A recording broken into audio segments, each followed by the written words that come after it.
I love that ball game from the Phillies today. I absolutely do. The Phillies win this first game of the weekend set against the Pittsburgh Pirates. They win it by a score of 6-1. And yes, there were many opportunities for us, three actually, with the bases loaded to blow this game wide open. And we did not. We only scored once off of those opportunities, and that was Gene Segura, who came up really clutch in the eighth inning.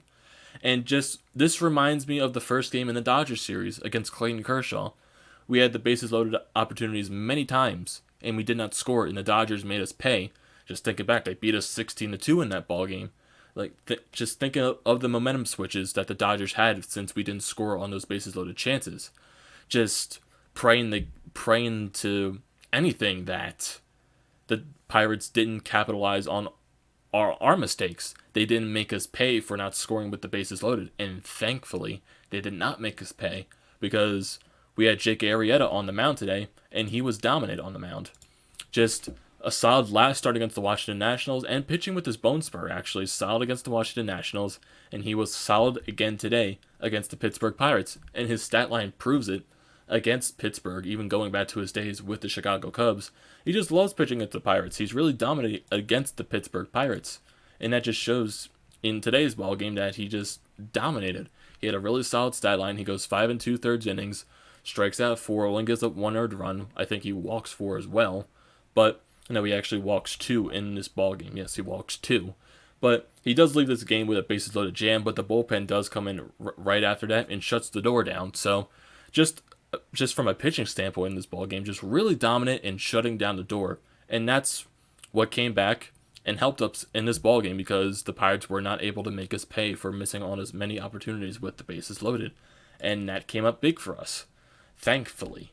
So the Phillies do have their chances. Like I said, with the bases loaded, we have our first chance in the first inning. And we have JT Realmuto with the bases loaded for 1 out. He strikes out. Then Cesar Hernandez with the bases loaded with 2 outs. He flies out. So no runs there in the first inning with the bases loaded. So then the Pirates do get their 1 run of the ball game. They score in the second inning when Dickerson gets on with a single. He steals second. And then Diaz drives him in with an RBI single. So it's 1-0 Pirates. So then it's a pitching duel between Lyles and Arrieta. Even though with Lyles on the Pittsburgh side, there were a lot of at-bats and batters for the Phillies that he was just leaving balls hanging right down the middle of the plate. And it just seemed like our batters just couldn't make the right contact with the ball.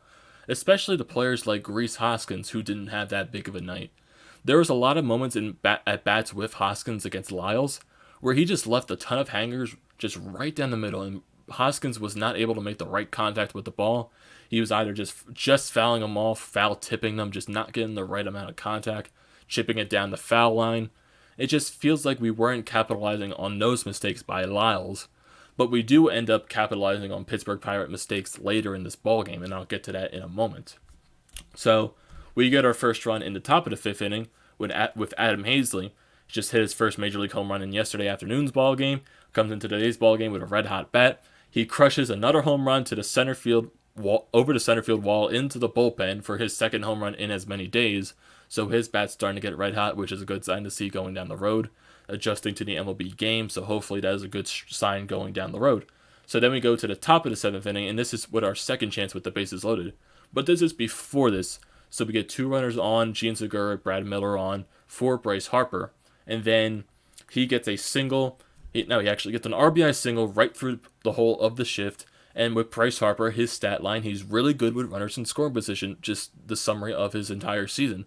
Insanely good with runners in scoring position. He's hitting over 330, I think, his average-wise. And who's to say Bryce Harper is overrated? He's one of our best hitters with runners in scoring position. It's just that one stat line where he's hitting like 1 something with runners off base. And even though he's hitting 260 something, and he has like over 70 RBIs, I think, at this point right now. So he's having a good season. And second half Bryce Harper, if it just replicates like he did last season when he hit over 300 in the second half, that is going to be something dangerous for the rest of baseball if Bryce Harper plays at that level. Because that is something dangerous and scary for the rest of the league. So Bryce Harper gets that RBI single, and then we have 2 runners on, then Rhys Hoskins walks, and then we have bases loaded for JT Realmuto. He flies out to center field. So another chance with the bases loaded we do not score on. And then our second chance with the bases loaded comes in the top of the 8th inning. So we have a chance for Gene Segura with the bases loaded. In this bat by Gene Segura is something outstanding. It's a 13 pitch at bat. He's fouling balls off left and right. This dude is just dedicated to getting a hit and driving in a run, just with our luck with the bases loaded in this ball game and in recent games. He is dedicated to get a hit and driving in a run. And he does just that. He gets a chopper down the right field line. This dude is hustling like a madman down the right field line, and he just beats the play out. And the pitcher for the Pirates at this point, when he was running to make the play at first base, he kind of stutter steps a little bit. Like, he stutters and flinches before getting to the first base bag. And I think that's, like, even besides Gene Segura running like a madman, I think that's one of the reasons why Gene Segura was safe. It did take a challenge by the Pittsburgh Pirates to see if the play was able to be overturned, but it just looked like on the replay, both players got there at the same time. And what the rule states, if it's a tie on the base path, it goes to the runner. So Gene Segura is safe, and a run scored, and it's a 3-1 Phillies ballgame at this point. So we do get that one run with the bases loaded. Then we get Bryce Harper coming up. He grounds out, so sadly, you can't get a hit every time with Bryce Harper with runners in scoring position, sadly, but it's reality. He's only human, and yeah, we get a third out of that inning with runner unscored with the bases loaded. So, but then in the ninth inning, the Pirates pitchers, they look like they're starting to make a lot of mistakes, like throwing a ton of wild pitches, and then we do start to capitalize on those mistakes by the Pirates. So, Jake Arrieta gets on with a single, then Cesar Hernandez also gets on with a single that gets JT to third, and then Michael Franco gets a low grounder to the third base side. The third baseman overthrows the play at first, so Michael Franco manages to get to second base, and JT Arrieta manages to score while Cesar gets to third base. So we got two runners on for Adam Haseley, and then during this at-bat, there is a wild pitch on the play, and Cesar manages to score, so it's a 5-1 Phillies lead at this point. But then at the same at-bat for Adam Haseley, just barely misses his second home run of the ball game, and just, if it wasn't for that 21-foot wall in right field, he would have had his second of the ball game. But we all cannot have nice things, but he'll take a double any day of the week, so he gets an RBI double right there off the right field wall to make it a 6-1 Phillies lead, and that's where all she said right there, as the Phillies win this ball game by a score of 6-1. And the stat line, like I said, for Jake Arrieta goes 5 2/3, strikes out 4, gives up that 1 earned run. Very solid outing for Jake Arrieta. But then he does come out with the bases loaded. Juan Nicasio comes in for that last out in the 6th inning. He shuts down the door, a little grounder to him to end the inning. So then we bring in Jose Alvarez for an inning. He shuts the door down. Then we bring in Cole Irvin, who we just recently called up. He goes 2 innings for us and gets 1 strikeout, only allows 1 hit. So he retires both of the sides in the top of the 8th and the top of the 9th. No, the bottom of the 8th and the bottom of the 9th, actually. Sorry for that. So it's really good for our bullpen to come in and not allow a run and just shut down the doors. So that's something good for us right there. And then off of this ball game, when the broadcast and the pregame was actually announced before this ball game, and just like news from social media and all that stuff like that, the Phillies were planning to sign. I don't know why I'm mispronouncing my words right now. Just maybe I'm a little too pumped from this ball game, a little too pumped. So before this ball game, the Phillies have been in the announcements that they're going to sign a free agent who recently just opted out of his minor league contract with the Milwaukee Brewers. It is Drew Smyly, and his stat line because he actually played with the Texas Rangers earlier this season. I think he's 1-5 with an ERA over 8, and he's a left-hander. And they said once the Phillies sign him pending his physical, he is going to take Nick Pavetta's spot in the roster, and Nick Pavetta is going to move out into the bullpen.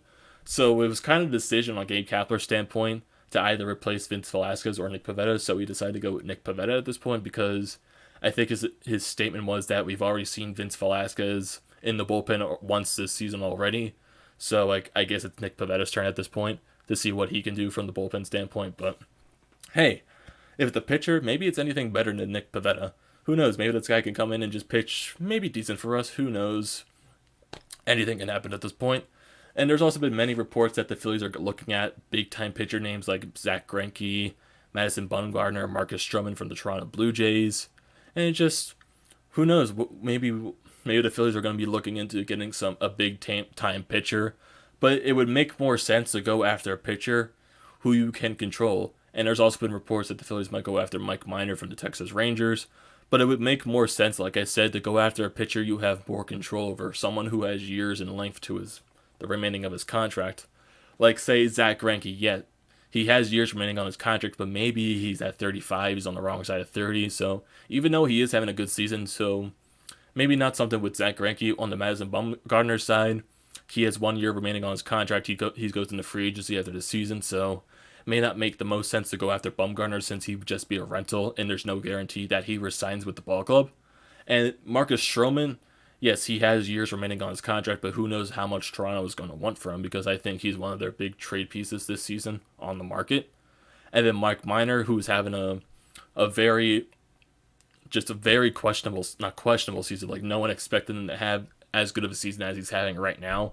He's like the ace on the Texas Rangers staff, so who knows, maybe Mike Minor is a good option for the Phillies. So just back onto this ball game, really good win by the Phillies, and yeah, just looking forward to tomorrow's game, even though Zach Eflin's on the mound and he has been struggling a lot as of late, so just hopefully he can get something going. So what are you guys' thoughts on this ball game? What are you guys' thoughts on Jake Arrieta's performance? What are you guys' thoughts on the bullpen and the offense coming up clutch in key situations? What are your thoughts on the Gene Segura at bat, the Adam Haseley night, and Bryce Harper coming clutch with the runners on base once again? And what are your thoughts on the signing of Drew Smyly? And honestly, what are your thoughts on pitchers that we can go after before or at the trade deadline? So don't forget to leave a comment. Don't forget to drop a like. Don't forget to subscribe to the channel, boys. And I will see you in the next video. Really pumped after this Phillies win. Really pumped.